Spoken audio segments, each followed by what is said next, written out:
நம்ம அதை பத்தி பார்க்க போறோம். நம்ம யோகி பாபு மற்றும் ஓவியா நடிச்சு இருக்கக்கூடிய பூமரங்கள் படத்தோட ட்ரெய்லர் வந்து ரிலீஸ் பண்ணிருக்காங்க. கிட்டத்தட்ட 1 நிமிஷம் 57 செகண்ட் இருக்குங்க. ஃபர்ஸ்ட் ஆஃப் ஆல் நம்ம வீடியோக்குள்ள போய் ரியாக்ஷன் பார்த்து வந்து பேசலாம். வீடியோக்குள்ள போலாம். பூமரங்கள் ராஜ குடும்பத்தை சேர்ந்தவங்க. நம்ம ஈஸ்ட் ஆப்பிரிக்கா இளவரசி மதன் பாபு அரசுதான் இவங்க லைஃப் ஸ்டார்ட் பண்ணணும்னு ஆசைப்படுறாங்க. என்ன நேசன் உங்களுக்கு அரண்மனையில இருந்து ஆரம்பிக்கலாம்ல? என் லைஃப் கலகலப்புல இருந்து ஆரம்பிச்சிச்சு. கலகலப்புல அந்த வீட்டுல யூடியூப் படமே தெரியும். அங்கேயோ பேய் படம் மட்டும் இருக்கு. ஒரே ஒரு நாள் மட்டும் உங்க வீட்டுல ஒரு அரண்மனை வச்சு எடுத்தாலே ஒரு பேய் படம் மட்டும் வருது. இவங்களுக்கு நாங்களாம் சுத்த முடியாது. ரோபோஷங்கர், கேபி பாலா, ஓவியா ஓவியாவே ரொம்ப நாள் கழிச்சு தமிழ் படத்துல வராங்க நினைக்கிறேன்.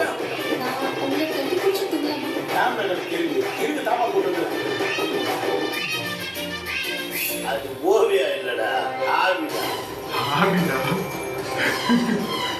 இவர் எல்லா படத்துலயும் இருக்காருங்க. சந்தான படத்துல இருக்காரு, யோகி பாபு படத்துல இருக்காரு. மார்சல் சார் இப்படி கேட்டீங்க? எங்க படத்துல பாட்டு வருமா? பாட்டு இருக்கு. நீ அகலிவா நீ எனக்கு ஜானி ஜிஃபினா உனக்கு எல்லாம் பண்ணுவாங்க. டான்ஸ் இருக்கு. தங்கதோர நடிச்சிருக்காரு. தங்கதோர விஜய் டிவில இருந்த எல்லாருமே இதுல இருக்காங்க. காமெடி ஆக்டிவிஸ்ட் நடிச்சிருக்காலும் விஜய் டிவில இருந்து வந்தவங்க தான் மேக்சிமம்.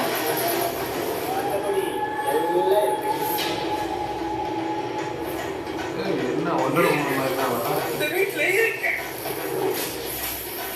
என்ன பேய் படமா இல்ல என்னையா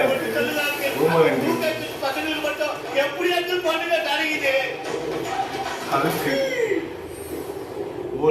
பிப்ரவரி இந்த படம் பிப்ரவரில ரிலீஸ் ஆகுது. ஓகே, நம்ம வந்து ட்ரைலர் பார்த்துட்டாங்க. இது ஒரு பக்க காமெடியா இருக்கு. ஆக்சுவலா வந்து யோகி பாபு வந்து ஒரு மன்னர் பரம்பரையோ ஒரு ஜமீன்தாராவோ இருந்து அவரோட ஃபேமிலில இருந்து வந்தவரா இருக்குன்னா அவர் அரண்மனைக்கு எல்லாருமே வராங்க. அதுக்குள்ள நடக்கக்கூடிய ஒரு கதையா தான் அந்த படம் வந்து எனக்கு தெரியுது. நடிச்சவங்க வந்து பாத்தீங்கன்னா கிட்டத்தட்ட ரோபோசங்கர் இருந்தாரு, கேபி பாலா இருந்தாரு, அப்புறம் பழைச்சோக் தங்கத்துறை அவர் இருந்தாரு, ஓவியா வந்தாங்க. ஸோ இப்படி விஜய் டிவில இருந்து ஒரு பாட்டா விஜய் டிவி சேர்ந்தவங்களா தான் இருந்தாங்க. இப்போ ஓவியாவுமே விஜய் டிவில பிக் பாஸ் போயிட்டு வந்தாங்க. மற்றபடி எல்லாருமே யோகி பாபுமே ஒரு டைம் வந்து விஜய் டிவில வந்து லுசுபாதெல்லாம் பண்ணிட்டு இருந்தாங்க. ஸோ இதுல இருக்கு மேக்ஸிமம் வந்து ஆர்டிஸ்ட் எல்லாமே விஜய் டிவி சார்ந்தவங்களாவும் இருக்காங்க. ஏன்னா தெரியல ஒரு விஜய் டிவி சேர்ந்தவங்க அந்த படம் எடுத்திருக்காங்க போல. ஓகே, படம் வந்து ஓவராலா வந்து பாத்தீங்கன்னா ஒரு வீட்டுக்குள்ள போறோம். அதுக்குள்ள வந்து ஒரு பேய் படம் மாதிரி இருக்கு. அப்புறம் வந்து ஒரு இமேஜினேஷன் வாழ்க்கை. இப்போ லாஸ்டா வந்து காஞ்சூரிங் கண்ணப்பா அப்படின்னு ஒரு படம் வந்துச்சு. அந்த மாதிரி ஒரு கனவு வாழ்க்கை அந்த மாதிரி இருக்கலாம். மார்சல்னு சொல்லிட்டு அந்த ரோலெக்ஸ் கேரக்டர்லாம் ரிவீல் பண்ணியிருந்தாங்க. அவர் வந்து பாத்தீங்கன்னா ஜோக்கர் கேரக்டர் போட்டிருந்தாரு. இதுவுமே வந்து இப்போ கிட்டத்தட்ட இப்போ லாஸ்டா ஒரு படம் பார்த்தோமே, அந்த படம் டக்குன்னு வர மாட்டேங்குது. அந்த படத்துலயுமே இந்த மாதிரி அந்த பழைய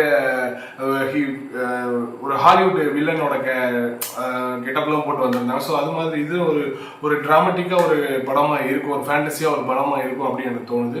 பார்க்கலாம். அந்த படமே வந்து பார்த்தீங்கன்னா பிப்ரவரி மாதம் ரிலீஸ் ஆகுது. ஆனால் நமக்கு டேட் வந்து ஒன்றுமே சொல்லவே இல்லை.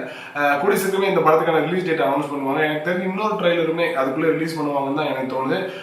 அசிச்சோ ஷோவில் தான் இந்த படத்துக்கு ஒரு பப்ளிக் எடுத்து போட தான் போகிறோம். அடுத்த ஒரு ரியாக்ஷன் வெயிட் பண்ணலாம். பாய்.